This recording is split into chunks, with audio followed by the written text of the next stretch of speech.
बातें बिल्कुल नहीं सुनना चाह रहे हैं।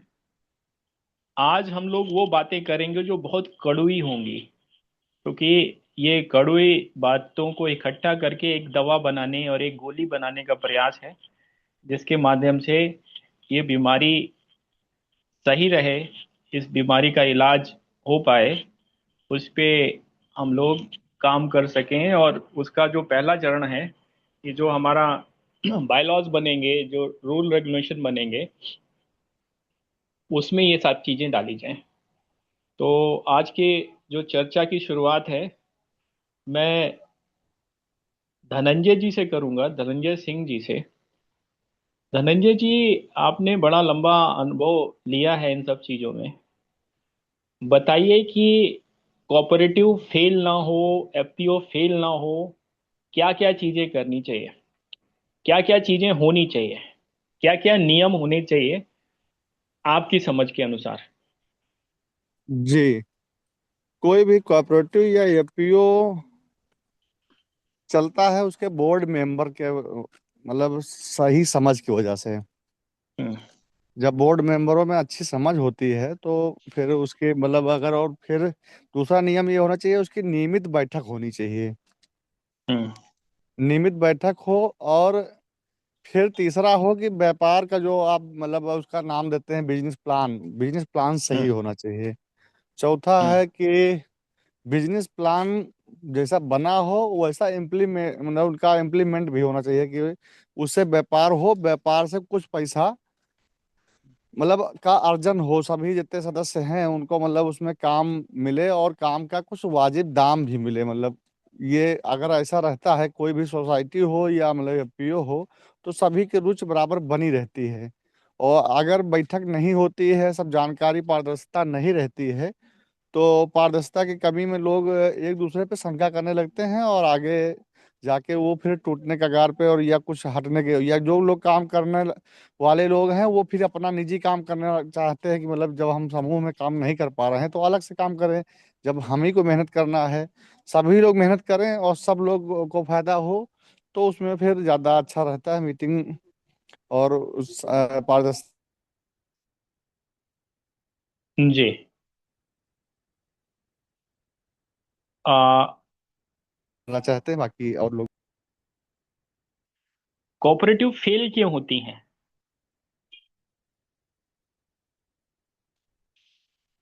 आपसे मेरा प्रश्न है, कोऑपरेटिव फेल क्यों होती हैं?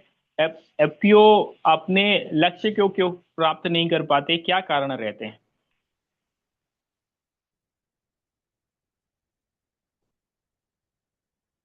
धनंजय कर जी। रहे हैं केवल खाद बांटने का काम। सैलरी नहीं निकल हम्म। पाती है, इसलिए थोड़ा वो रहता है। सदस्यों में पारदर्शिता नहीं रहती है, उन्होंने मेंबर बन गए लेकिन उनका कितना हिस्सा है, कितना उनका जी। कितना उनको मिलना चाहिए, कितना उनका अधिकार है, तो ये कुछ जानकारी ही नहीं रहती है। उनकी बैठक कभी होती नहीं है। वो केवल हम्म। खाद लेने के लिए और या धान बेचने के लिए ही आते हैं सहकारिता में। तो इसका अभाव रहता है, इसलिए फेल होती हैं। तो उसमें अगर जैसे जी। अपनी हम लोग चर्चा कर रहे हैं कि मल्टीनेशनल मल्टीपर्पज बहुत सारे उद्देश्यों को लेकर चल रहे हैं, तो इससे मतलब हमारी सोसाइटी आगे सक्सेस होने की संभावना ज्यादा बनी रहेगी। जी। इतना आ, हमारे समझ समझ में जी। आया है। जी। जी। देवेंद्र कुमार पांडे जी। देवेंद्र जी, आज का जो विषय है वो ये है कि कोऑपरेटिव फेल क्यों होती है, एफपीओ फेल क्यों होते हैं, और ये बहुत बेहतर काम करें, बहुत अच्छा काम करें, उसके लिए बिजनेस प्लान, बाय लॉज, इन सब में क्या चीज़ रखी जाए, ट्रेनिंग किस तरह की हो, नियम अनुशासन कायदे कानून किस तरह से हों, पारदर्शिता किस तरह से लाई जाए, भ्रष्टाचार किस तरह से रोका जाए, इन सब के लिए क्या क्या हम लोग कर सकते हैं अभी, क्योंकि हमारा 20 तारीख को जो हम लोग इसका फाइनल एक बाय लॉज का फाइनल ड्राफ्ट बनाएंगे और सारी चीज़ें होंगी, तो क्या क्या होना चाहिए? आपके अनुभव क्या बोलते हैं? आप भी बड़ा लंबा समय से इसमें जुड़े हुए हैं। क्यों रिजल्ट नहीं आता है एफपीओज में, कोऑपरेटिव में क्यों फेल हो जाते हैं? आज हम लोग सारे कड़ू प्रश्न करेंगे। सर सबको राम राम। राम राम राम राम। सर ये मेरा व्यक्तिगत अनुभव है कि जो भी डायरेक्टर होते हैं उन्हें पूरी जानकारी होती नहीं है कि हम डायरेक्टर क्यों बने हैं।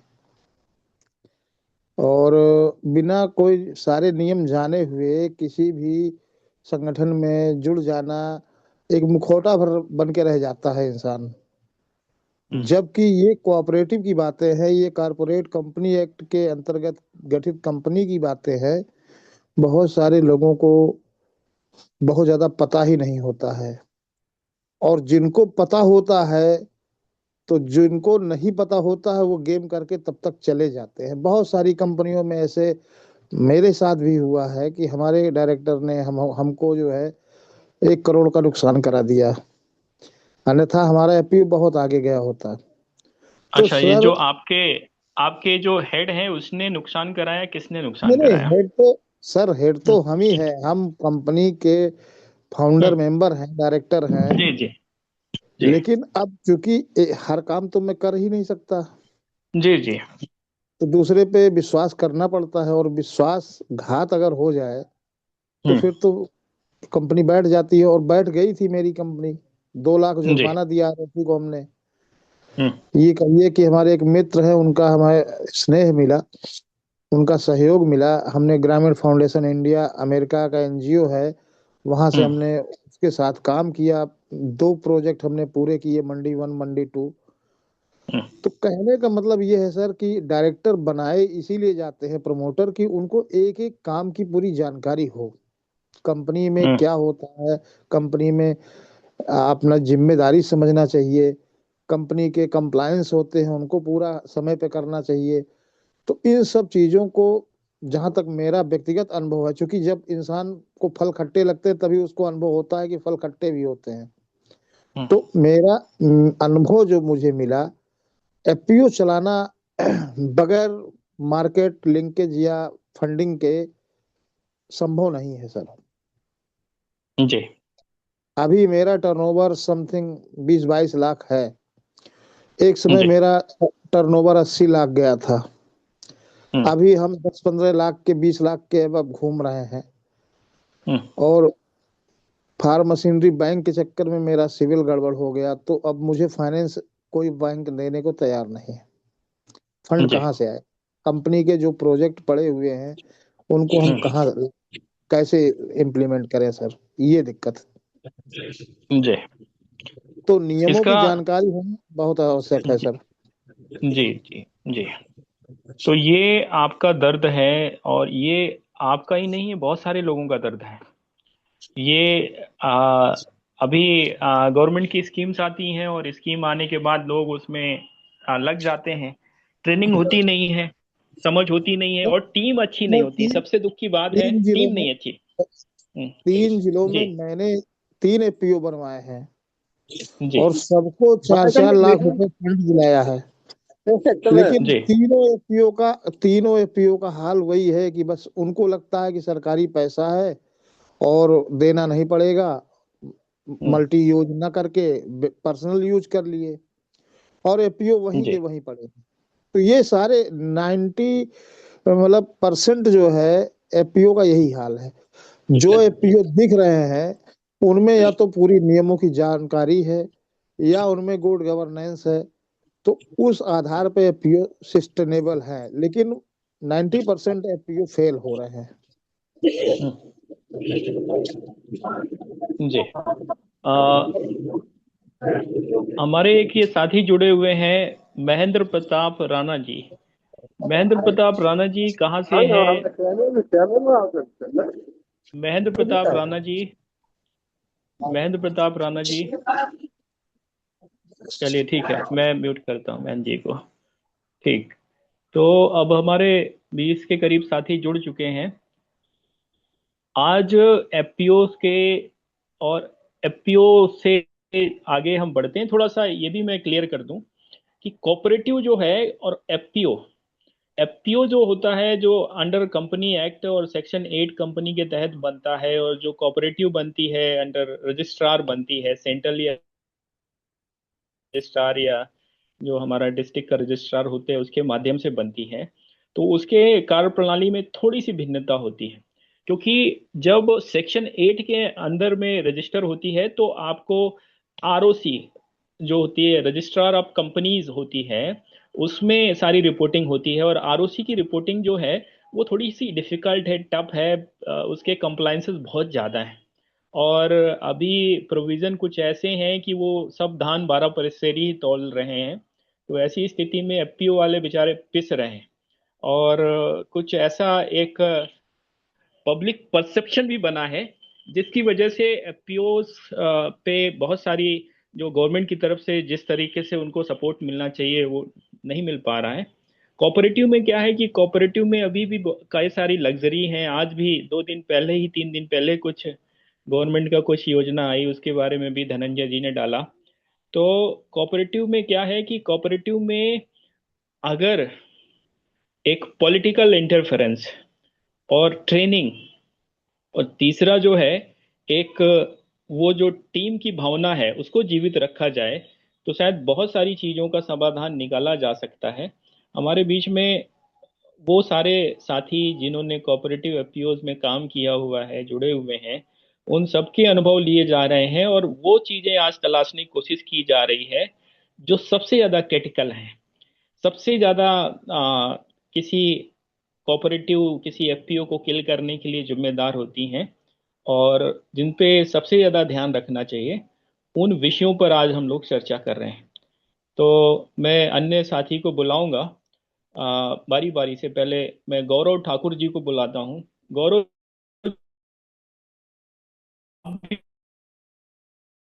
जो चला रहे हैं, क्या क्या दिक्कतें आ रही हैं, क्या क्या समस्याएं आ रही हैं, क्या क्या चीज़ों का ध्यान रखना होगा, क्या क्या हमें आ, सोच के आगे बढ़ना होने चाहिए। गौरव ठाकुर जी, जी सर, नमस्कार सर। नमस्कार। सर पहले तो हम तो ये समझते हैं कि कोई भी काम अगर कंपनी में करते हैं तो जो मीटिंग होती है बोर्ड ऑफ डायरेक्टर की, हम्म। बिना उस मीटिंग को किए हुए कोई काम करना भी नहीं चाहिए। हम्म। सहमति सभी की जरूरी होती है। हम्म। और सर अगर देखा है कि सभी जी। डायरेक्टर अगर उसी कंपनी में काम कर रहे हैं तो सर सभी का खर्चा उस कंपनी से नहीं निकल सकता है। हाँ। या फिर जी। किसी बैंक से लोन कराया जाए, फिर जो हम्म। लोन जिसके नाम से होंगे वो फिर अपने लिए पेट भरेगा इसमें। हम्म। हम्म। सारे डायरेक्टर, जब तक डायरेक्टर का भी सर मेन रोल होना चाहिए कि हर डायरेक्टर हर लाइन में हो, काम करे अच्छे से, साथ में दे। और हम्म। सर एक ही आदमी पे परेशान होता है, अगर सब चाहते हैं कि हमें हमको भी मिले, हमको भी मिले, हमको भी मिले, तो उसमें दिक्कत भी आती है। और दूसरी जी। तरफ अगर हम किसान से कुछ भी खरीदते हैं तो उसके बेचने के लिए सर मंडी नहीं से मिल पाती है। अगर किसान से हम्म। सस्ता लोगे तो फिर तब तुम्हें फायदा होगा सर। इसमें ये भी नहीं कि किसान को भी अच्छा पैसा मिले, हमको भी पैसा मिले। हम लोग जाए तो लेके गेहूं है कहाँ लेके चले जाएं, धान है कहाँ लेके चले जाएं, मंडी को लेके जाएंगे। मंडी जी। में वही जी। रहता है सर उन लोगों का, अच्छे सर मार्केट नहीं मिल पाती उन लोगों को। इससे व्यापार अच्छा किया जाए कुछ। हम्म। जी। ये सर यही और सब है। इसके अलावा कोई कौन सी विषय आपके यहाँ जो पैक्स बनी हुई हैं वो कैसे काम कर रही हैं, क्या समस्याएं उनमें हैं? सर यही है सर, कंपनी तो सर बन गई है, बनवा दी गई है सर, आईटीसी बनवा दी, हम्म। लेकिन सर कोई साथ देने वाला, राय देने वाला कोई सलाहकार हम लोग के साथ नहीं है। कैसे हम्म। काम करें, कैसे करना है, कैसे नहीं करना है, क्या करना है, क्या करना सही रहेगा, क्या करना गलत रहेगा, जी। किसी को सर पता ही नहीं है। कभी सर जो सीए भी हैं वो भी सर ढंग के नहीं है। आए दिन सर किसी चीज हम्म। पे पेनाल्टी लगवा दिया करते हैं, इस चीज पेनाल्टी लग गई आप पे, ये आपको भरना ही पड़ेगा, हम्म। इसमें जा रहा है पैसा, उसमें जा रहा है। अब वो सर अच्छा। पैसा अगर हम जमा कर रहे हैं तो पैसा कहीं ना कहीं निकाल के तो हम ही सर उसका। बिल्कुल। बिल्कुल। ये सभी तो लोग मिलकर चले, सभी लोग बैठे हैं, सभी लोग बात करें। जी। अच्छा, मेरा एक और प्रश्न है आप सभी से कि गांव की जो राजनीति होती है उसका भी असर क्या आपके एफपीओ संचालन पे पड़ता है? नहीं सर, नहीं पड़ता है? नहीं, उससे फर्क नहीं पड़ता कुछ भी। कुछ भी नहीं पड़ता। ठीक। नहीं सर। ठीक। और कोई विषय जो आपको लगता हो ये महत्वपूर्ण है, जिसकी वजह से एफपीओज और कोऑपरेटिव फेल होते हैं, इन पे ध्यान रखा जाए, इन पे नियम बने, इन पे कानून बने, इनको सही तरीके से किया जाए? जैसे सर एक तो सर किसानों यह खाद सर है। हम्म। खाद सर हमने अभी लास्ट टाइम मंगाई है सर। वो हमें सर दी है 390 रुपये बोरी हमें। हम्म। हम्म। जो सर बिल है, जो बिल है वो सर हमारा 256 रुपये के आसपास का है सर लगभग। अच्छा। देख लो, मैं सर चेक किए ले रहा हूँ। अब सर नहीं नहीं, बताइए, चेक अब ना वो करिए, बस लोग ऐसे ही बता दीजिए। ऐसे ही बता दीजिए, रफली बता दीजिए। जी। तो अब जब सर अब इसमें 256 का ही पड़ता है, पर उसमें हाँ भाड़ा और पल्लेदारी और टैगिंग का जो सामान दे देते हैं, वो सब अगर एवरेज जोड़ा जाए तो समथिंग 290 और 280 के बीच में पड़ता है सर, एक बोरी। हम्म। जी और जी जी। अगर समितियों के अगर सचिव सचिव जो है वो बगैर टैगिंग के बेचते हैं, और उनको जो है पता नहीं क्या गणित आता है कि वो एफपीओ की खाद महंगी पड़ती है वो सचिव वालों से, मतलब समितियों से, जबकि रेट सेम है सर। अच्छा, एफपीओ की खाद महंगी पड़ती है? और बिल्कुल महंगी पड़ती है।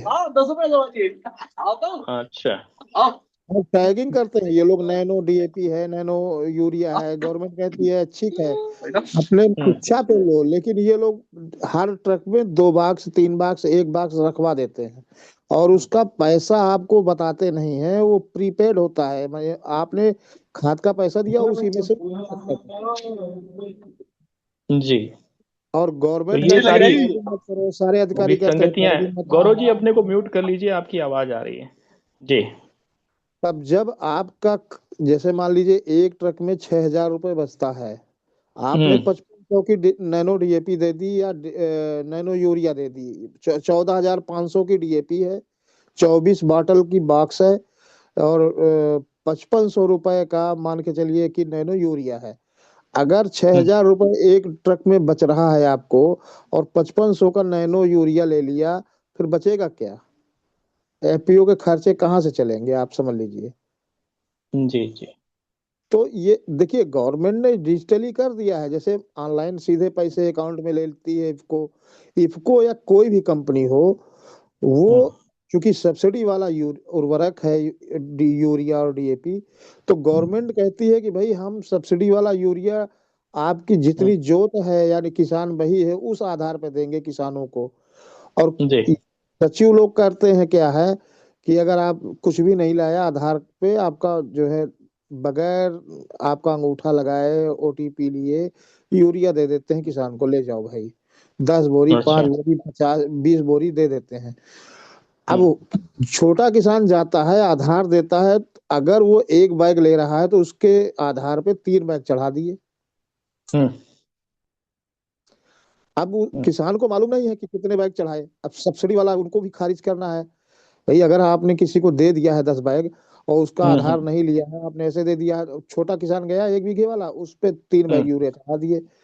अब हम्म। उस किसान के नाम पे सब्सिडी उर्वरक कंपनी को गई। आप हम्म। बताइए, उसने लिया 1 बैग यूरिया, और उसके खाते में आपने, सब डिजिटली है सिस्टम सर, वो कहीं भी हम्म। अंगूठा लगाएगा उसको दिखेगा कि फला स्टॉक पॉइंट से आपने 3 बैग यूरिया लिया है, चाहे हम्म। आपने एक भी लिया हो। तो जो मनमानी और लूट मार का ये समितियों में चल रहा है, ये रवैया हम्म। बहुत गलत है। हाँ, यूरिया का भाड़ा जो है जुड़ता नहीं है एक्स्ट्रा में। आप समझ लीजिए 255 रुपए, 266 रुपए 50 पैसे का गवर्नमेंट के हिसाब से है बिक्री का। अब आप समझ लीजिए 256 रुपए प्लस, आप समझ लीजिए 3.5 रुपए पल्लेदारी। हम्म। आप समझ लीजिए 3.5 रुपए पल्लेदारी, तो 266 में ही जुड़ा है हुआ है ना, लेकिन ये लोग अलग से लेते हैं, आप समझ लीजिए सर। तो कैसे ये जी। सब चलेगा? और दूसरे दूसरे प्रोडक्ट को आप दे नहीं सकते, टैग नहीं लगा सकते, जबकि मतलब जो मैनेजर होते हैं, जिला मैनेजर, जो मतलब समझ लीजिए इफको के हो या अन्य किसी कंपनियों के हो, वो लोग हम्म चाहे जैविक दे देते हैं चाहे कुछ भी, मतलब आपका पैसा गया नहीं कि पहले वो जैविक का पैसा काटते हैं, फिर आपका यूरिया का पैसा काटते हैं और फिर ट्रक से भेज देते हैं। आप जानो आपका हम्म काम है। तो गवर्नमेंट खुद ही लुटवा रही है सर। जी किसान पिस रहा है। आप बताइए, किसान पिस रहा है तो वो किससे कहेगा? वो किसी से नहीं कहेगा। जी। ये तो सिस्टम फेल्योर है या सिस्टम लीकेज है। अभी हम थोड़ा सा वो सिस्टम की बात कर रहे हैं जो हम बनाने जा रहे हैं, जिस पे हमारा कंट्रोल होगा, जिस पे सर जी, हम ये सब चीजें इस पे अंकुश। भी आएंगी। जी जी, यही उस पे भी सब चीजें आएंगे। इस पे आएंगी। हम्म देखिए सर, आप सर डिजिटल हम इंडिया लोग जो इसी पे हैं। सर आप हम लोग इसी पे हैं डिजिटल। सर। अब यही ये भैया ने बताई अभी बात। सर आप हम्म बताइए कि अगर हमने सर 3 पेटी सर नैनो यूरिया दुकान में स्टॉक कर ली, तो हम्म क्या हम सर सीए को सैलरी देंगे? क्या हम हम्म सर अकाउंटेंट को सैलरी देंगे? क्या नहीं हम दे सकते। सीईओ को सैलरी देंगे? तो सर माइनस गई ना सर। अब मैं लॉस में हूँ सर। मैं जी खुद लॉस में हूँ। भैया जो बता रहे हैं भैया लॉस में है, 25,000 मैं खुद रुपए सर सर लॉस में सैलरी हूँ। है सीईओ की। सीईओ की सीए पच्चीस की हजार सैलरी है। जी। हाँ 25,000 पे है। अकाउंटेंट की 10,000 रुपये पैसे सैलरी है कितना सर। है? अभी जो सरकार की तरफ से सहायता मिलती थी, वो उस स्कीम में आपने बनाया था एफपीओ, या फिर ये उससे पहले का बना हुआ है? सर जी, सर हमारा 2015 का हमारा बनाया हुआ एफपीओ है। अच्छा, 15 का है, तब ये नहीं आया था स्कीम। तब ना हमारे क्लस्टर में सर। बेस्ड एफपीओ हाँ। था, ना तो जो है कोई विजन था। केवल गवर्नमेंट को एफपीओ बनाना था। सीबीबी हम्म हमारी बेसिक्स थी। उसने ढूंढ ढाड़ के कहीं से इधर उधर करके मुझे पकड़ा, और मैंने भी एक, मुझे ये था कि मुझे भी नशा था कि हम एफपीओ बनाएंगे, हम लोग काम करेंगे। और हम्म मेरा विजन भी क्लियर था कि एफपीओ से हम थोड़ा बदलाव लाएंगे और अपना भी रोजगार होगा। सब कुछ हम्म ठीक चल रहा था। लेकिन मेरे पास ना गोदाम थी ना दुकान थी। एक डायरेक्टर के यहाँ हमने गोदाम खुलवाया, और सारे लोगों ने अपना जो है अपना अपना फायदा देख के बोले कि यहाँ मतलब गोदाम नहीं रहेगी, बाहर करिए गांव से। अब उस हम्म बंदे ने क्या किया, सब बेच बाच के रख लिया सब पैसा, यानी एफपीओ को हम्म खत्म कर दिया। तो अच्छा। अब हमने डीएम को दिया, एसपी को दिया, थाने में दिया कि भाई उस पे एफआईआर करिए, कानूनी कार्रवाई करिए, गवर्नमेंट का पैसा है। कुछ भी नहीं हुआ सर। परेशान है, क्या करें। ये प्रतापगढ़ के कौन से ब्लॉक की बात है? रामपुर संग्रामगढ़। रामपुर संग्रामगढ़। जी। अच्छा, ठीक है, इस पे अभी हम लोग अलग से चर्चा करेंगे। अभी विषय पे हम लोग लौट नहीं आते सर, हैं। सबसे जरूरी चीज है कि अगर मान लीजिए हम डायरेक्टर हैं, हम कंपनी में कुछ भी गलत काम कर जाते हैं, तो हम्म कंपनी एक्ट के तहत मेरे ऊपर कौन सा धारा लगेगा, यही क्लियर नहीं है एफपीओ में। एफपीओ के बायलाज में भी नहीं है। अब बताइए, हम लोग अपनी व्यथा किससे कहें? हम्म मान लीजिए मैंने बेईमानी कर ली, तो मेरे ऊपर कौन सी धारा लगेगी, कौन सा कानून होगा, ये आप स्पष्ट करिए थोड़ा सा। जी। उस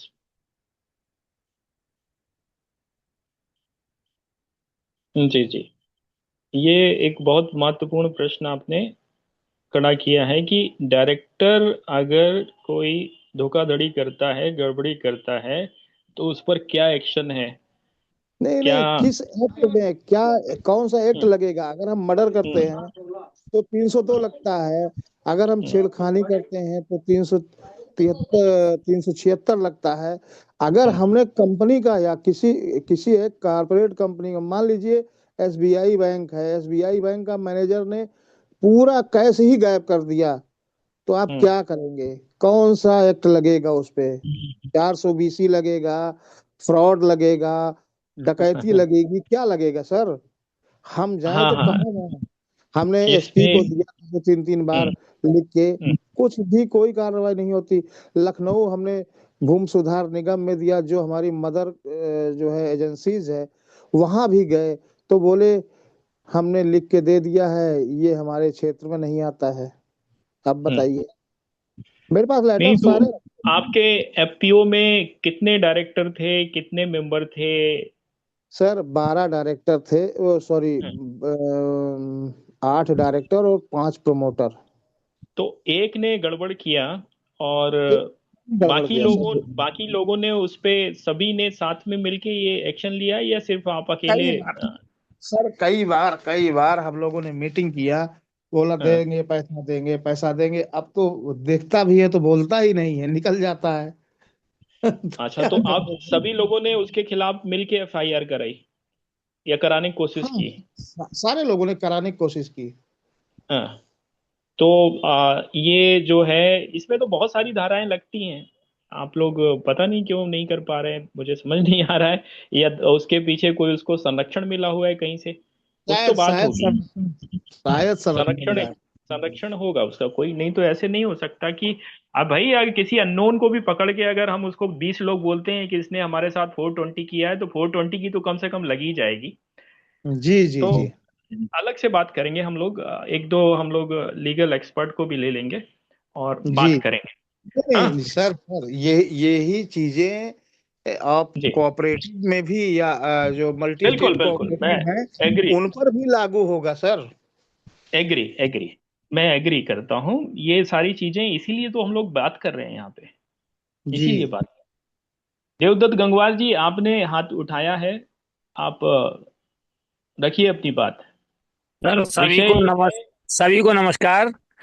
हम्म, मैंने इसलिए मैं सबकी बात सुन रहा था, बात सुनते सुनते मेरे ये दिमाग में आपके अनुरोध पर ही ये आज का पूरा चर्चा सत्र रखा गया है। अब जितने भी आपके अंदर के वो हैं, प्रश्न हैं, वो सारे निकालिए ताकि हम लोग उनकी सूची तैयार करें और उनपे फिर नियम कायदे कानून तरीके सोचें और उनको बना के रेडी रखें। जी जी। जी। सबसे पहली बात ये, जैसे अभी श्रीमान जी बोल रहे थे कि कौन सी हम्म, धारा लगती है, तो उसके लिए इसमें जो आपने बिल्कुल सही कहा कि कर नहीं पा रहे हैं, इसमें 420, 419, 467, 468, 471, ये सभी धाराओं के अंतर्गत उस पर मुकदमा दर्ज हो जाता है।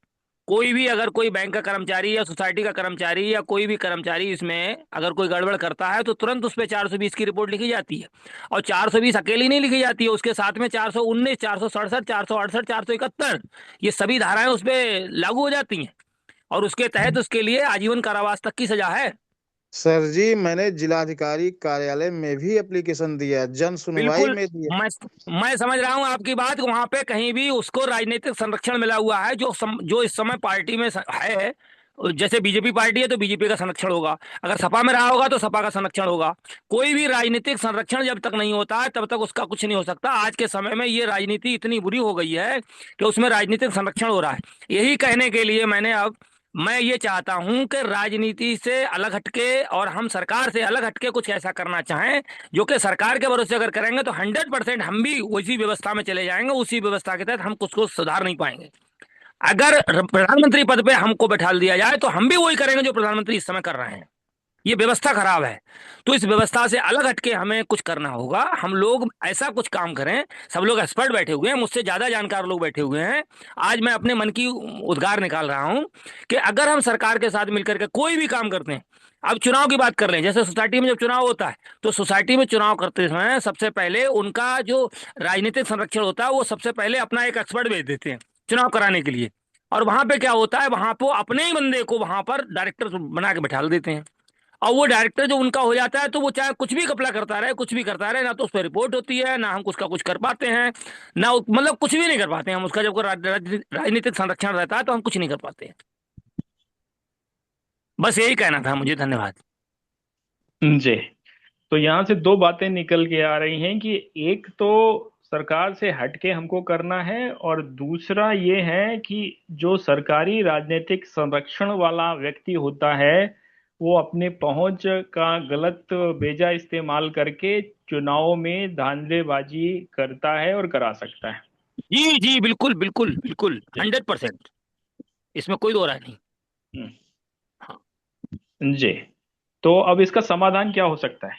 ये तो समस्या है, समाधान के लिए क्या करना चाहिए हमें?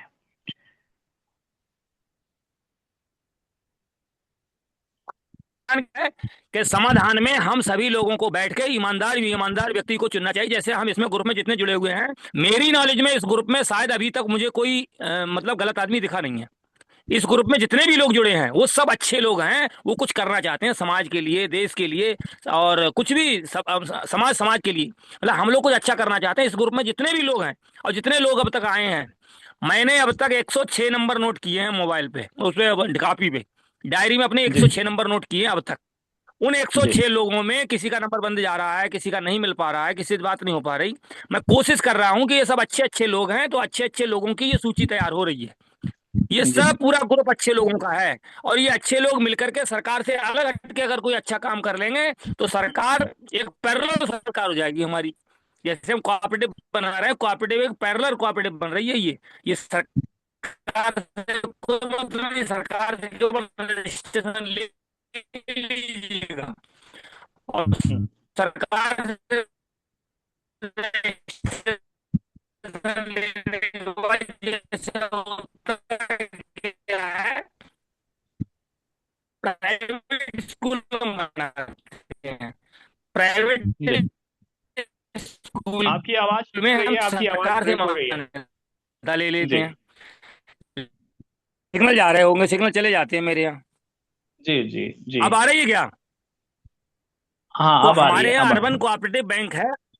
हाँ, हम्म, अर्बन कोऑपरेटिव बैंक है। अर्बन कोऑपरेटिव बैंक की जो शुरुआत होती हुई थी, तो उसमें हम्म, 56 मेंबर थे। हम्म, 56 मेंबर से वो अर्बन कोऑपरेटिव बैंक शुरुआत हुई, और उसमें श्री संतोष गंगवार जी उस समय मंत्री थे। वो पेट्रोलियम हम्म, मंत्री थे उस समय, संतोष गंगवार जी। उन्होंने उसकी हम्म, नींव रखी, और सौभाग्यवती गंगवार उनकी पत्नी थी, वो उसकी अध्यक्ष बनाई गई, और सर्वसम्मति से निर्विरोध चुनाव हुआ। अगर चुनाव जो हम्म, निर्विरोध हो जाता है तो सो फार गुड, इससे बढ़िया तो कोई बात ही नहीं है, सबकी सहमति से निर्विरोध चुनाव हो जाए। हम्म, लेकिन होता यह है कि निर्विरोध कोई भी राजनीतिक संरक्षण मिलता है तो निर्विरोध होने ही नहीं देती हैं, दूसरा पर्चा जरूर भरवा देती हैं, और दूसरा पर्चा भरवाने के बाद में दो गुट हो जाते हैं, एक गुट इधर हो जाता है, एक गुट उधर हो जाता है। जी बस वहीं से शुरुआत हो जाती है गलत होने की।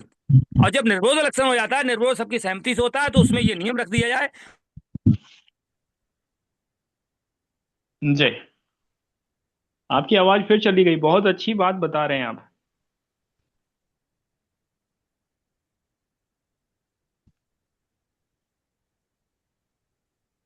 तो सही नहीं चल रहा है तो हम दोबारा 1 साल के बाद फिर, या 6 महीने के बाद, जो भी उसमें रूल्स है, उसके बाद फिर उसको बदल के कुछ दूसरा कर लेंगे। वो सही नहीं करेगा, फिर 6 महीने के बाद फिर चुनाव करा देंगे।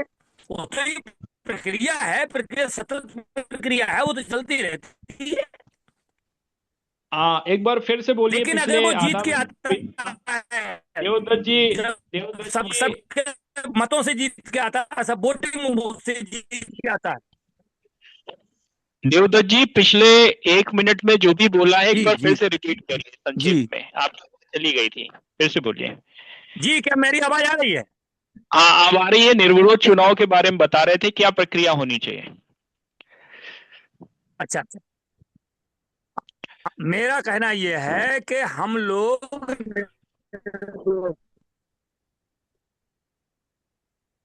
निर्विरोध चुनाव कराएं। निर्विरोध चुनाव सहमति से, सर्वसम्मति से बैठ, और अगर निर्विरोध चुनाव के रहते हैं, हमारे कोऑपरेटिव के रूल्स होंगे, अविश्वास प्रस्ताव लाकर उसको फिर बदल सकते हैं, फिर सब। हम्म, जी जी जी जी।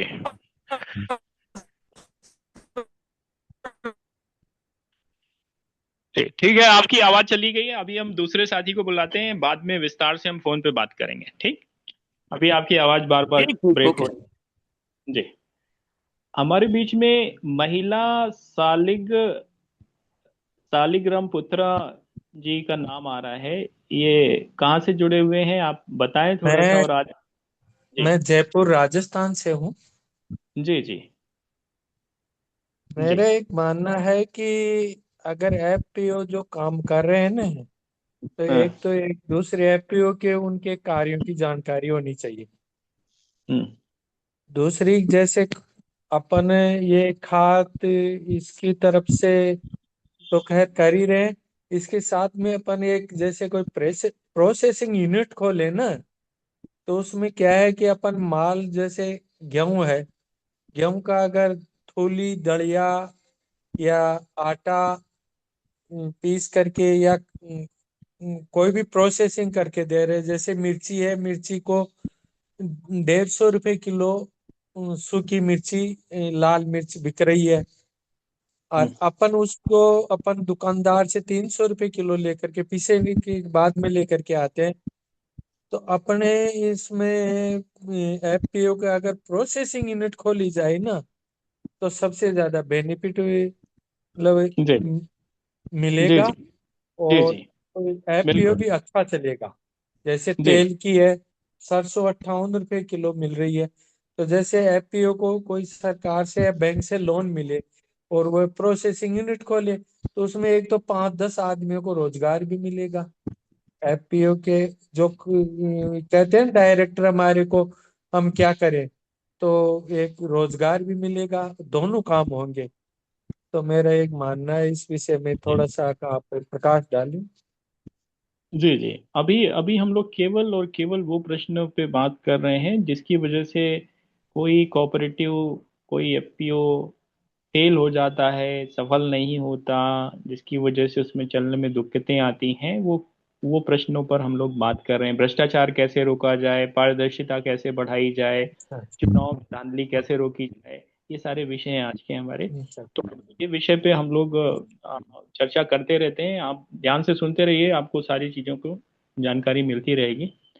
और हमारे अब मैं अशोक, लेट लेट अपने को म्यूट कर लीजिए क्योंकि बहुत सारे साथी हैं, सभी से बात करनी है।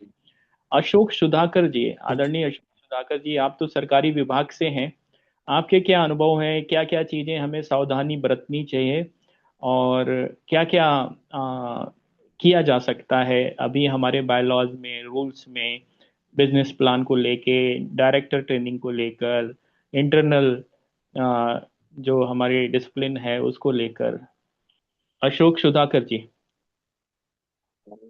नमस्ते सर। नमस्ते नमस्ते। कैसा है अभी कोऑपरेटिव सहकारिता, नाम तो बहुत छोटा है और उसमें बातें भी बहुत गहरी है। अभी आप पिछले 8-10 दिन से बता रहे हैं उसके बायोलॉज के बारे में, उसके नियमावली के बारे में। जी तो मेरा ये सोचे इसमें कि आपने अभी पहले मीटिंग में भी बताया कि हम जो करने जा रहे हैं उसमें पहले से ही अपन जो कड़वट बातें हैं वो कभी अपने बायोलॉज में उसका समावेश कभी करते हैं तो अपने को आगे ये दिक्कत नहीं आएंगी, और आएंगी भी तो कम से कम आएंगी जिसका हल अपन इजीली निकाल सकते हैं। ये हुई पहली बात। और दूसरी बात, बाकी सहकारियों ने तो बताया कि अपने को जो अपना सिस्टम खड़ा करने का है, तो ये जो कुछ समावेश होने वाला है बाकी सहकारियों का, वो सब कुछ होमोजेनियस हो, सबके विचार सही हो, तो अपन सही ढंग से जा सकते हैं और कम से कम दिक्कतें अपने को उसमें आ सकती है।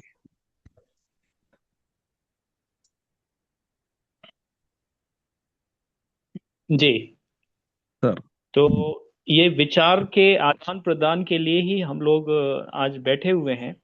और कोई भी ऐसा विषय जो लगता है कि ये एक समस्या बन सकता है कोऑपरेटिव के लिए, और उसका ये संभावित समाधान है, या समाधान नहीं भी पता है, सिर्फ समस्या पता है, उस समस्या को हम रख सकते हैं और उस पर समाधान मिलके निकालने की प्रयास किया जा सकता है। जी अशोक जी।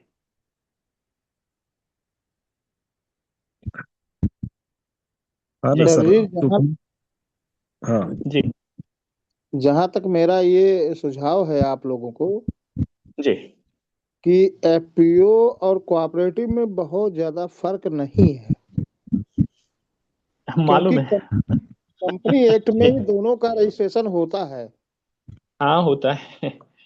तब जब सारी चीजें समान हैं और पद भी समान है, ऐसा नहीं है कि डायरेक्टरों को कोई पद नहीं मिलता है, जी कार्य क्षेत्र का विभाजन होता है। जी जी प्रस्ताव में सारे डायरेक्टरों को दायित्व दिया जाता है, हम्म, और उस दायित्व की जानकारी हमें प्रशिक्षण से ही मिलती है। जी। अगर किसी भी मल्टी स्टेट कोऑपरेटिव या बीपैक्स या पीओ में जब प्रथम मीटिंग होती है तो उसमें सारे लोगों को दायित्व दिया जाता है। हम्म।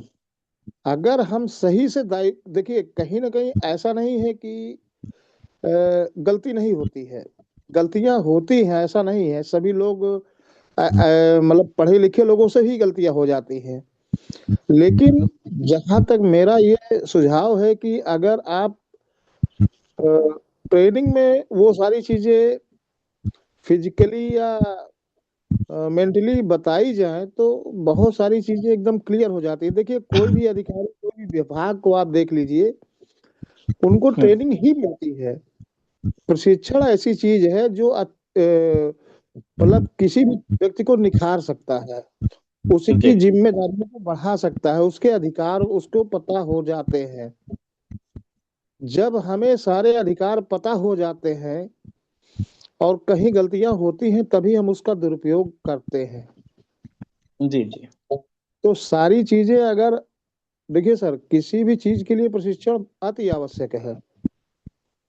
जैसे पढ़ाई में गुरुजनों का होना अति आवश्यक है, अध्यापक बच्चों को सही रास्ता दिखाता है, तो हम किसी भी संस्थान को, डायरेक्टर एज ए शिक्षक ही होता है।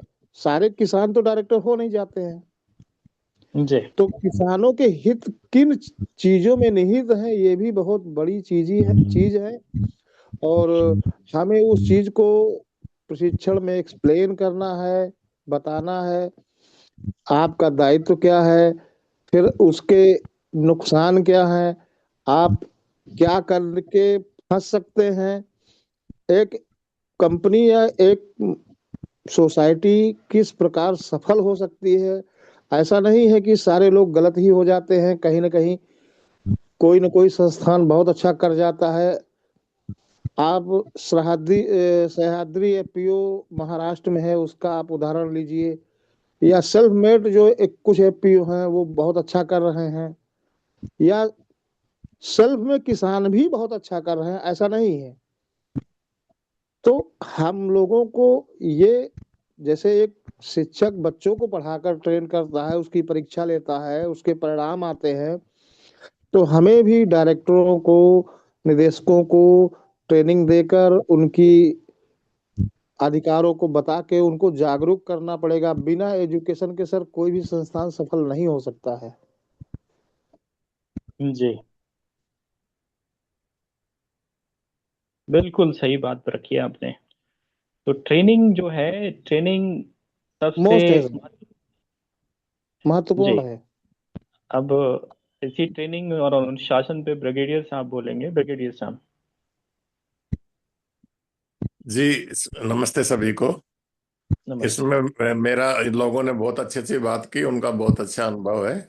मेरा ज्यादा अनुभव नहीं है, पर आपने जो तीन चार पॉइंट्स जिसका आप चाह रहे हैं, उसके बारे में मैं ये बोलना चाह रहा हूं कि आपने पूर्ण पारदर्शिता की बात की है, ऐसा हम चाहते हैं। तो पूर्ण पारदर्शी के लिए हमने अपने लाज में, बाय लाज में कुछ इशू कैसे डालने चाहिए। वो एक तो हो सकता है कि हमें सूचना का अधिकार को बहुत इंपॉर्टेंट रखना है। कार्यक्रम के सभी पहलू को सार्वजनिक रूप से साझा करें, जैसे बजट है, निर्णय है और कार्यदर्शिता, ये आना चाहिए। बैठकों को खुली कार्रवाई होनी चाहिए। आंतरिक ऑडिट बहुत जरूरी है, बीच बीच में होता रहना चाहिए। इसके लिए आप अलग से एक छोटी टीम भी बना सकते हैं। सफलता के लिए कि ये जो पारदर्शिता बनी रहे, इसके लिए खुला और ईमानदार वातावरण बनना चाहिए, जहां सदस्य अपने अपनी चिंताओं और विचारों को साझा करें। दूसरा पॉइंट आपने रखा है कि निष्पक्षता। तो निष्पक्षता में तो सबसे पहला पॉइंट यही है कि निष्पक्ष निर्णय वो सबसे पहले आना चाहिए। उसमें सबने बहुत से अच्छी बात बताई है।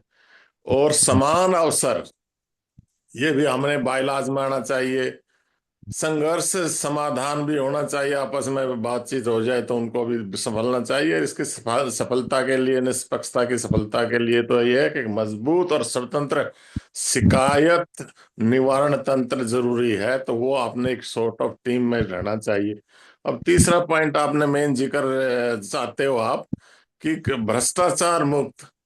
तो भ्रष्टाचार विधि नीति तो आप सब जानते ही हो, वो बनाए कि वो इसमें भी आए और भ्रष्टाचार मामलों की जांच हो और कार्रवाई हो। जैसे सबने जिक्र किया कि वो उसका ला नहीं है, उसका ये नहीं है, उस पर कार्रवाई हो, चाहे वो डायरेक्टर हो चाहे कोई भी हो। संचालन की भी जांच हो अंतराल में, संचालन, ताकि भ्रष्टाचार के मामलों का पता चले।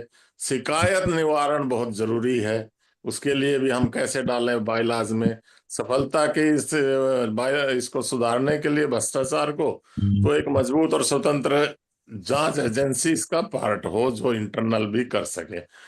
चौथा पॉइंट आपने लिया है निर्विवाद रूप से कैसे हम करें, तो स्पष्ट नियम हो और संचालन की स्पष्टता भी हो, संचालन में पारदर्शिता भी हो जो आप संचार कर रहे हैं। सफलता के लिए इसका निर्विवाद रूप से संचालन करने के लिए एक मजबूत और संचार रणनीति भी इसमें कहीं इंक्लूड हो। तो इस तरह हम अभी जो एक दो तीन पॉइंट बहुत अच्छे बताए, वो जरूरी भी है और सभी ने उनका जिक्र किया है कि सही सदस्यता का चरण क्या करें। हमारे सुभाष नालंगे जी ने बहुत अच्छा ढंग से अभी तक तो सदस्य सेलेक्ट किए हैं। किसी ने बोला अभी देवदत्त ने कि हमारे ये तो बहुत अच्छे 106 लोग हैं। तो सदस्यता के लिए वो जो कर रहे हैं आगे भी हम करते रहें, चाहे आप डायरेक्टर बनाए कोई बनाए, मूल्यांकन करें ये आदमी कैसा है, इसका क्या अनुभव है, कौशलता कितनी है, और संदर्भ लें कि वो पिछले अनुभव से कैसे, उससे क्या है, इंटरव्यू लें, साझेदार बनाएं उसको, और विविधता को बढ़ावा दें कि कोई कहीं से कोई किसकी क्या पृष्ठभूमि है। और सदस्यताओं का सबने जिक्र किया है, प्रशिक्षण बहुत जरूरी है, प्रशिक्षण बहुत जरूरी है कौशल बनाने के लिए, ज्ञान को बढ़ावा देने के लिए। सदस्यताओं का मूल्यांकन करना भी जरूरी है, इसके लिए भी आप इंटरनल करें, कैसे करें। अभी ओवरऑल सफलता के लिए जो सदस्यता है उसके लिए सही सदस्यों का चयन के बाद भी सदस्यों को सशस्त्र बनाएं। ये भी आना चाहिए, सदस्यों के साथ संवाद करें, सदस्यों को पुरस्कृत करें, इनाम वगैरह दें अगर कोई अच्छा काम कर रहा है तो इस तरह सभी सदस्यों का चयन करके कुछ सुझाव है कि सदस्यता की योग्यता देखें, उस काम के कोई किसान है क्या है, बिना किसान बन रहा है क्या बन रहा है। सदस्यता की रुचि बहुत जरूरी है कि उसमें रुचि, आप गाय पालन में कह दें कि तुम सब गाय पालन करो और गाय पालन में रुचि नहीं है, तो उनके यहाँ से आना चाहिए जो प्राथमिक समिति है उनका, कि भाई वो क्या चाहते हैं। सदस्यताओं का संचार कौशल हो, टीम वर्क में बहुत जरूरी है, सदस्यताओं के नेतृत्व में क्षमता हो, सदस्यताओं की समस्याओं का समाधान भी करना चाहिए, और सदस्यताओं में अनुकूलन हो, सदस्यताओं में अनुशासन हो। ये आप बहुत बार बार जिक्र कर रहे हैं। सदस्यताओं को सदस्य बनाने के लिए सदस्यों प्रशिक्षण दें, मार्गदर्शन करें, सदस्यताओं को अवसर दें और सदस्यताओं को पुरस्कार करें, ये मैंने बता ही दिया है। अब दो तीन बातें और है कि आप जो नियम उपनियम बना रहे हो, तो उपनियम में तो आ गया कि एक तो सदस्यता पाई डिटेल में जाएं, एक कार्य समिति पर डिटेल में जाएं, बैठकें कैसे होगी, क्या होगी, वित्तीय प्रबंधन कैसे होगा, सदस्यता का अधिकार क्या है, सदस्यता का दायित्व क्या है, ये सबने जिक्र किया है। और उसके निर्देश में क्या है कि सहकारी समिति के लक्ष्यों को प्रभावित बहुत जरूरी से करें, सदस्यता को प्रसन्न करते हुए सहकारी समिति के वित्तीय प्रबंधन को भी मजबूत करें। सदस्यता का साथ संवाद तो आ ही गया, सहकारी समिति के प्रदर्शन का मूल्यांकन भी होना चाहिए कि ये क्या कर रहे हैं क्या नहीं कर रहे हैं। उपनियम में आ गया आपका सहकारी समिति के उपनियम में प्रस्तावना एक है कि क्या करेंगे क्या नहीं करेंगे, वो लिखित में होना चाहिए। एक सदस्यता है, एक अध्याय पूरा का पूरा, दूसरा अध्याय कार्य समिति है, और तीसरा अध्याय बैठकें हैं, और चौथा अध्याय वित्तीय प्रबंधन है। तो ये सब पांचवा अध्याय सदस्यों अधिकार और दायित्व, ये सब लेते हुए हमें नियम बनाने हैं। तो सहकारिता के नियम में सहकारिता के सदस्यों के साथ सुकुल अनुभाव करना है, सहकारी सदस्यों को सहकारिता के उद्देश्य को बताना है, ये सब उनके उपनियम में आना चाहिए। यही छोटी सी बात मैं कह रहा हूँ, क्योंकि मेरा अनुभव नहीं है, तो बाकी सब लोगों ने अच्छी बात बताई। धन्यवाद। जी, ये अगर आपने लिख रखा है तो भेज दीजिए मुझे। जी लिख रखे हैं। जी जी। बलदेव जी, बलदेव हाँ जी जी। से पहले जीवेश पांडे जी, फिर इसके बाद बलदेव जी। जीवेश पांडे जी, छत्तीसगढ़ से। जीवेश जी, जीवेश जी, जीवेश पांडे जी, आपने हैंड उठाया हुआ है, हैंड रेस किया हुआ है। जीवेश पांडे जी, सुन पा रहे हैं? आवाज आ रही है मेरी? आवाज आ हाँ, रही है? अब आ रही है, आ रही है। सभी को नमस्कार। नमस्कार। मैं अपने यहाँ जबलपुर का बता रहा हूँ। जी। जो यहाँ पे सहकारी समितियां हैं, तो वो हम्म, जब से ये सरकारी वाली खरीद चालू हुई है, जैसे गेहूं की, धान की और भी, तो उस हम्म, समय से उनका मतलब बहुत ज्यादा भ्रष्टाचार बढ़ गया है। अभी हमारे यहाँ की जो समिति थी उसके बहुत से लोग अभी जेल होके आए हैं। अभी कुछ की जमानत हुई है, कुछ अभी जेल ही में है। तो हम्म, बहुत ज्यादा भ्रष्टाचार हुआ है। उसमें हम्म, क्या है कि जो बहुत सारे लोग सम्मिलित थे, नीचे से लेके ऊपर तक के। इधर से हम्म, लेके मतलब अपन कहें तो अपनी राज्य सरकार के मंत्रालय तक हम्म, मतलब पैसा जाता था।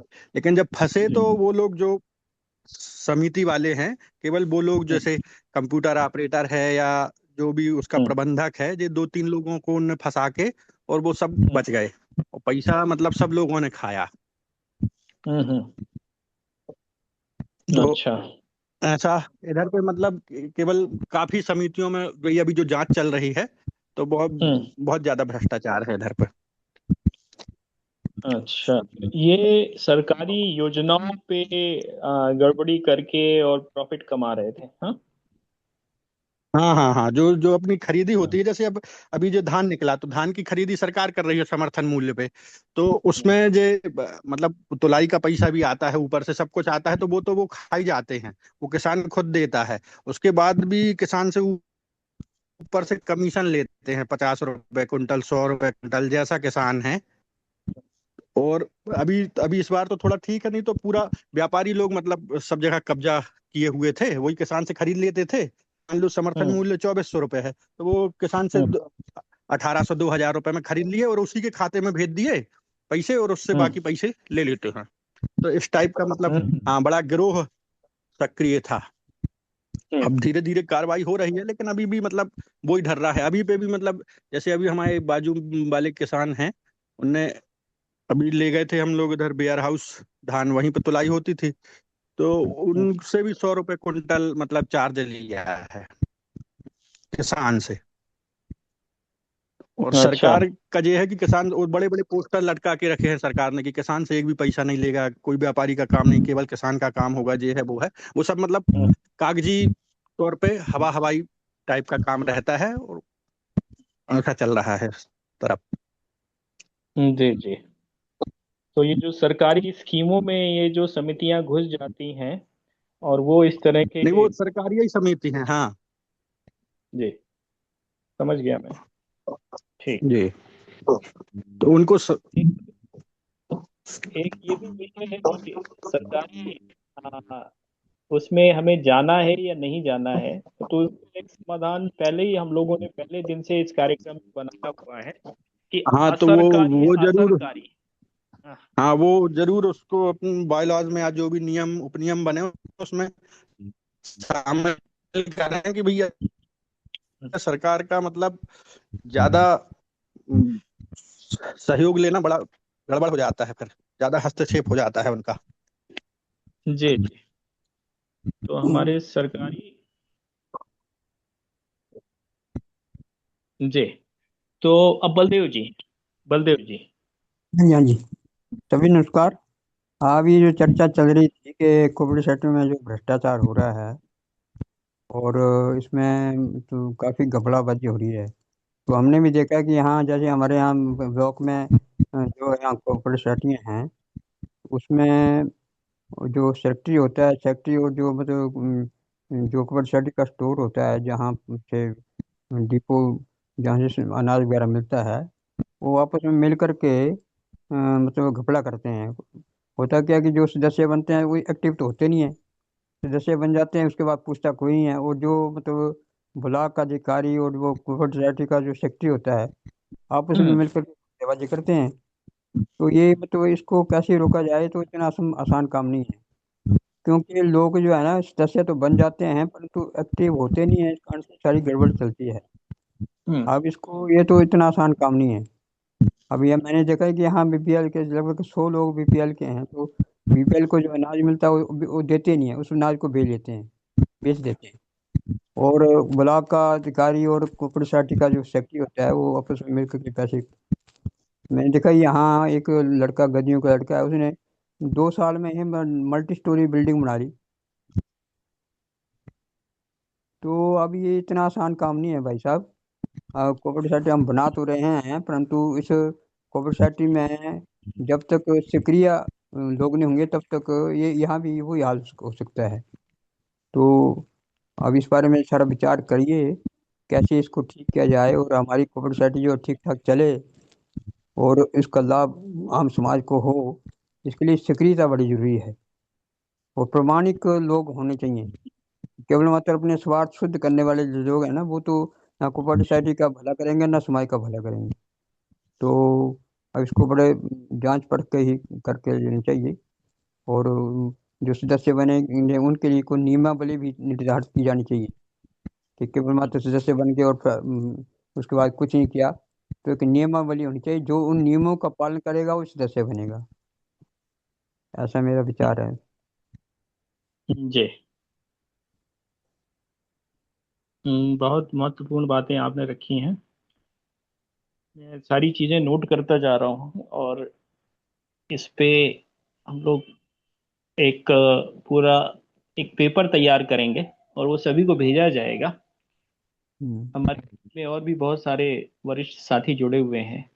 भास्कर पाटिल जी, भास्कर पाटिल जी हमारे जलगांव कोऑपरेटिव के प्रेसिडेंट हैं।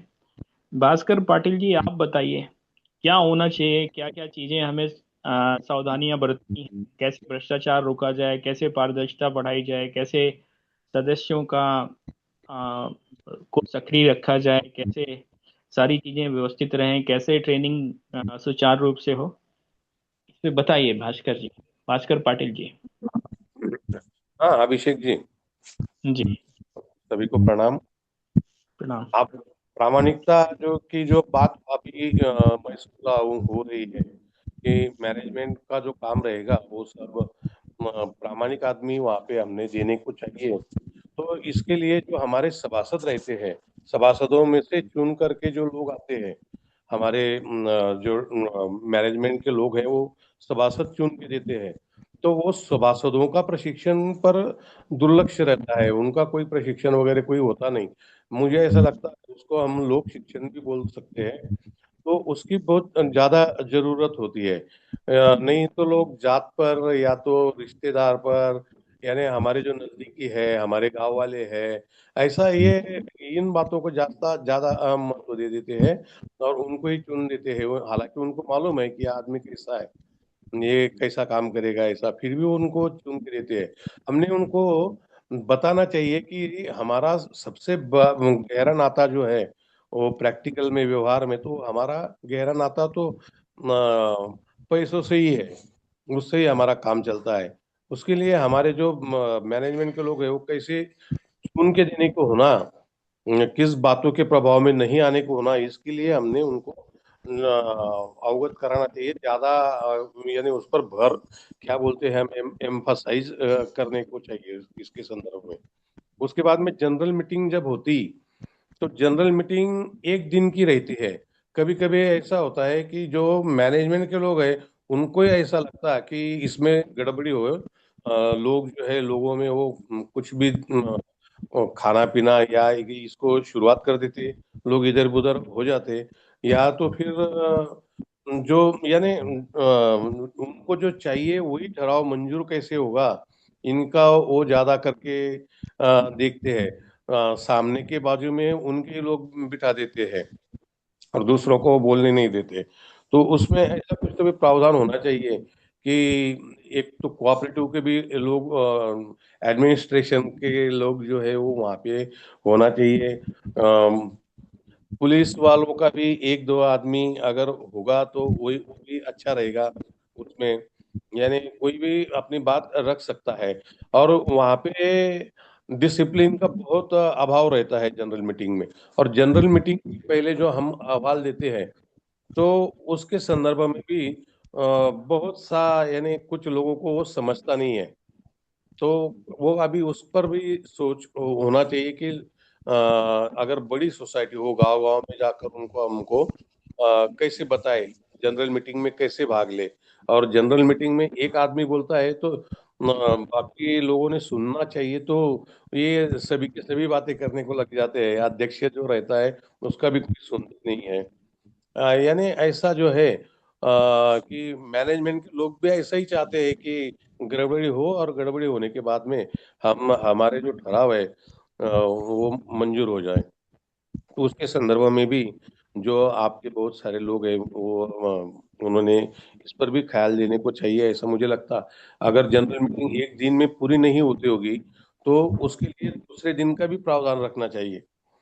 लेकिन हम ऐसा टाइम लिमिट कर देते हैं और उसी टाइम में हम उसको सबमिट लेते हैं। उसके बाद में जो ऑडिट की बात रखी, तो इंटरनल ऑडिट और गवर्नमेंट ऑडिट ये दोनों तो होती ही है। इंटरनल ऑडिट और या तो फिर जो हमारी सहकारी समितियां रहती है, एक समान काम करने वाली समितियां अगर हो तो उनका क्रॉस चेकिंग हमने करने को चाहिए।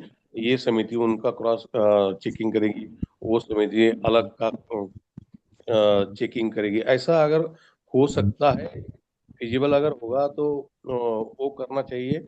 या तो फिर इंटरनल ऑडिट, ये तो बताया ब्रिगेडियर साहब ने कि समय समय के अनुसार, यानी साल में 2-3 बार 4 बार वो होना चाहिए। और ऑडिट में हम क्या करते हैं, अगर मैं मैनेजमेंट में हूँ और मैंने एक पेन परचेस किया, तो ये पेन की कीमत मैं कुछ भी लिख देता हूँ।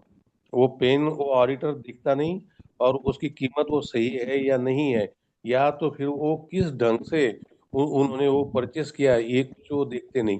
तो परचेस के लिए भी ऐसा कुछ तो भी यानी सिस्टम होना चाहिए कि जो कितने का परचेस हम निचले स्तर पर कर सकते हैं, कितने अमाउंट तक का, उसके लिए कोई जरूरत नहीं है। लेकिन अगर ज्यादा कुछ परचेस करने का हुआ तो उसकी प्रोसीजर कैसी होना, इसके संदर्भ में भी जरा ख्याल रखने को चाहिए।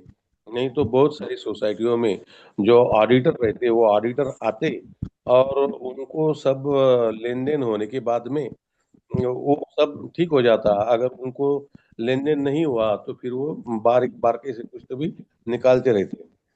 तो इसके लिए मुझे ऐसा लगता कि वो जो वाउचर्स रहते, वो वाउचर्स और वो जो वस्तु हमने परचेस की है, वो परचेस की हुई वस्तु, इस चेकिंग कैसा करें। एक आदमी इतना तो कर नहीं सकता।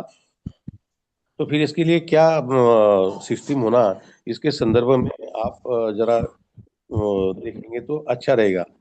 या तो फिर क्या हम ऐसा कर सकते हैं क्या कि ऑडिट का परचेस ऑडिट अलग से, सेल का ऑडिट अलग से, उसके लिए अलग टीम, ऐसा अगर कुछ होता होगा, या कौन सा अच्छा रहेगा, ऐसा मुझे लगता है। और यही सभासदों के मैनेजमेंट की भी प्रशिक्षण होना चाहिए। और जो लोग हैं चुनाव में हिस्सा लेने वाले, उनका भी प्रशिक्षण जैसा, यानी उनको बार बार उनको समझाने के लिए हमने कार्यक्रम लेना चाहिए, ऐसा मुझे लगता है। इतना बोल के मैं समाप्त कर। बहुत बहुत महत्वपूर्ण बातें आपने बताई हैं। ये सारी जो है रिकॉर्ड भी हो रही हैं, और मैं कुछ महत्वपूर्ण जो चीजें आ रहा हूँ वो नोट भी करता जा इससे अभी हमारे कई साथी बचे हुए हैं, जो कि गोपाल जी, हमारे गोपाल जी आप भी बताइए कि ये जो कोऑपरेटिव सोसाइटीज हैं इनको किस तरह से व्यवस्थित तरीके से चलाया जाए, क्या क्या दिक्कतें होती हैं, उनके क्या क्या समाधान हो सकते हैं, दिक्कतें क्या हो सकती हैं, समाधान क्या हो सकते हैं, कैसे इनको सही किया जा सकता है, बाय लॉज में क्या होना चाहिए, नियम क्या होने चाहिए, ये सारी प्रक्रिया। गोपाल जी।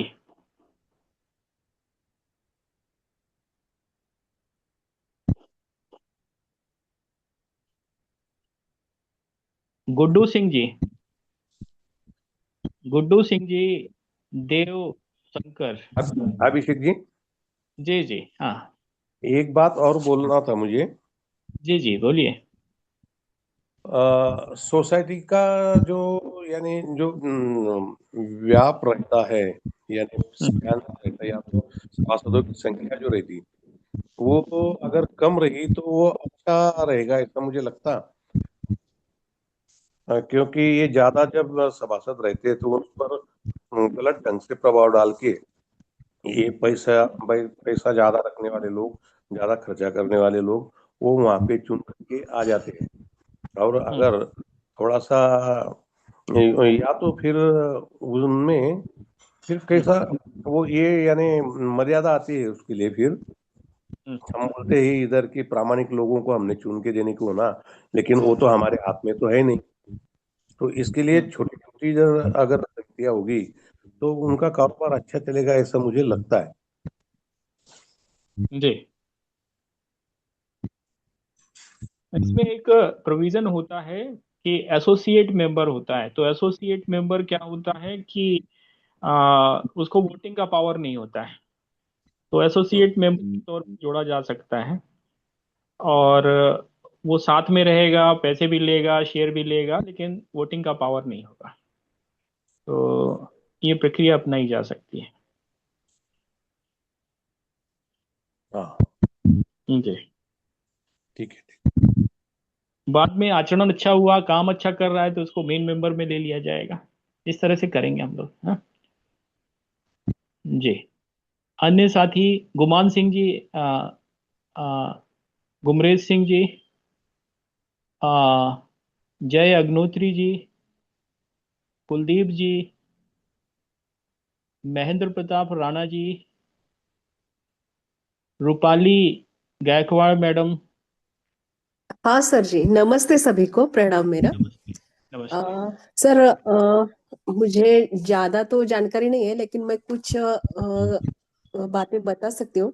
जब हम जी। कोऑपरेटिव सोसाइटी बनाएंगे ना, तो हम इसमें एक नियमावली बनाएंगे, जैसे उसमें सभी डायरेक्टर का क्या कर्तव्य होगा और क्या जिम्मेदारी होगी। ये हम सभी को राइटिंग में बताएंगे, तो इसमें कोई किसी का कुछ रोष नहीं आएगा। और दूसरी बात, इसमें हमारे जो फायदे हैं या कुछ नुकसान हो सकता है, तो इसकी भी जानकारी हम सभी डायरेक्टर को देनी चाहिए, ताकि कोई भी उतार चढ़ाव आए तो हमारा संगठन भी बनाए रहे। और तीसरी बात यह है कि हर महीने या 15 दिन में जो कोऑपरेटिव की जो कार्यप्रणाली हम करेंगे या कुछ कार्य करेंगे, तो इसका लेखा जोखा सबके सामने प्रकाशित करना चाहिए, ताकि इसमें पारदर्शिता बनाई रहे। जी।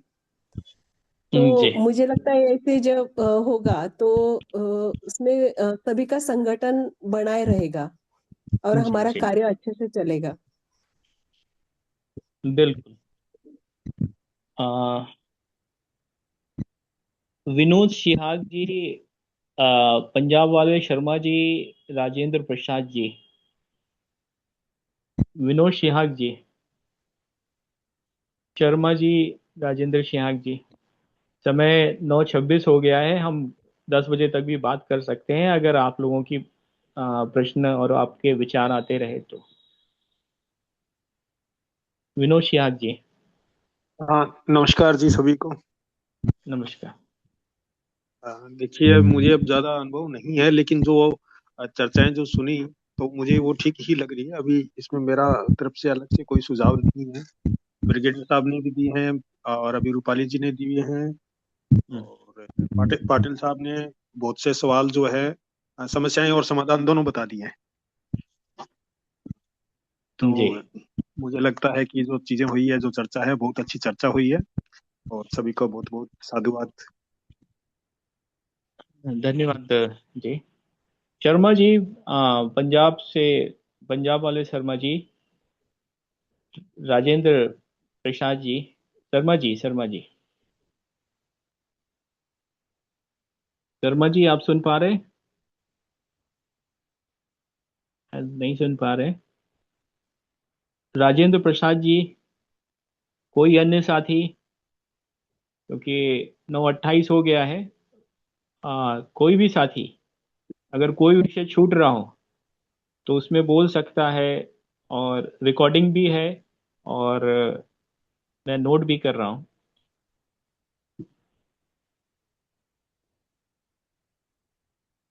कोई भी साथी?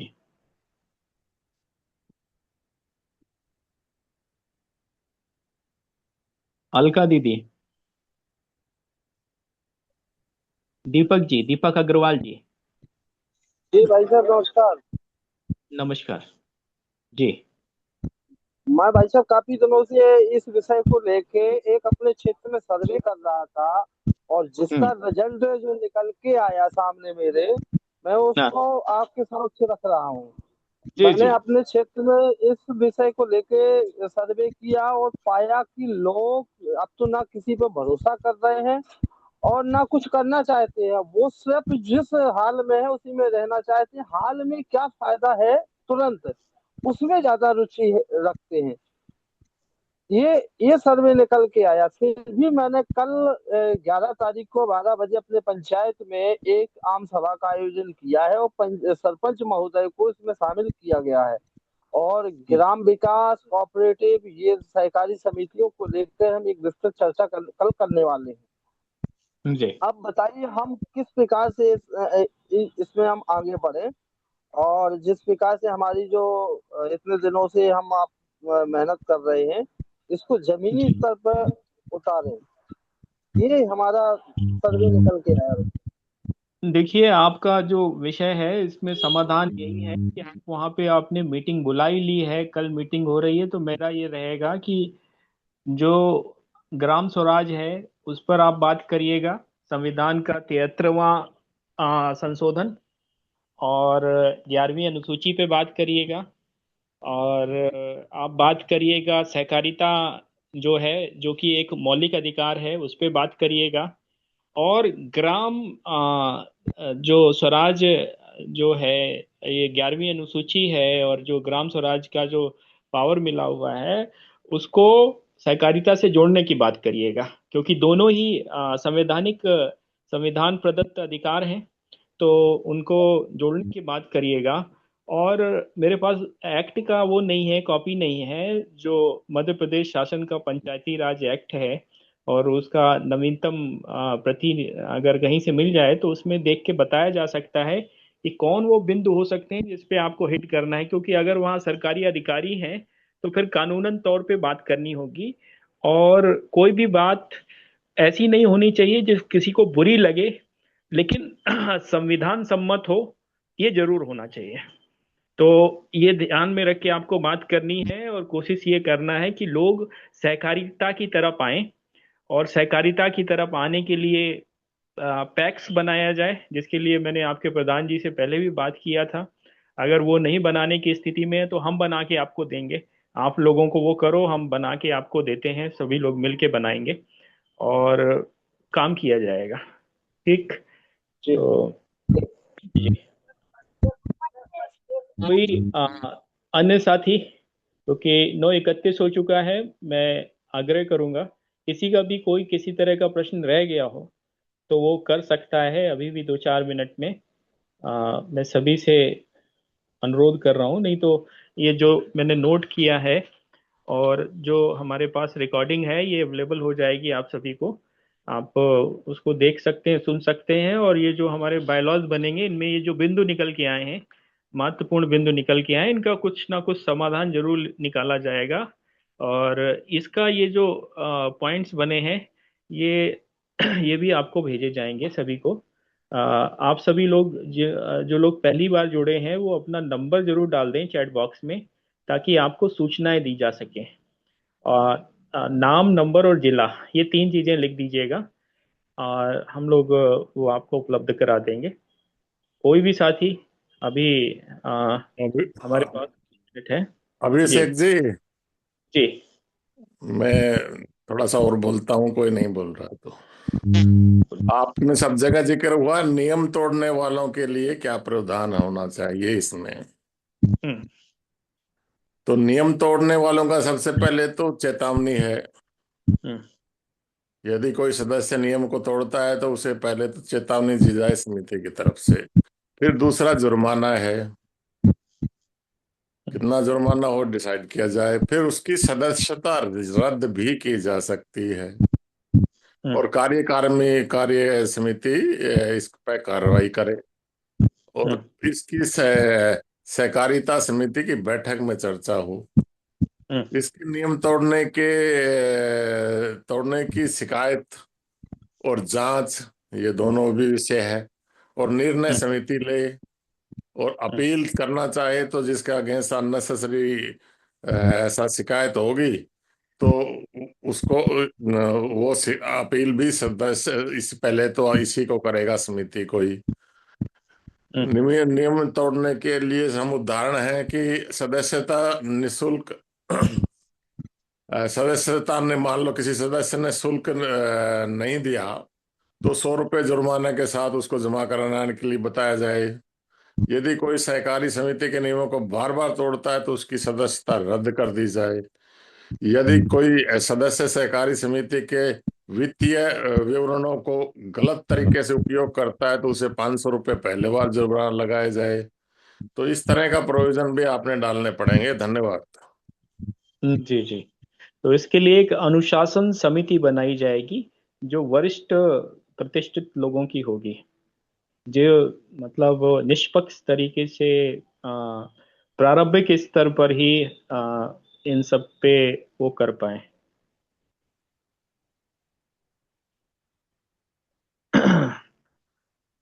और कोई साथी, कोई बचा हुआ विचार?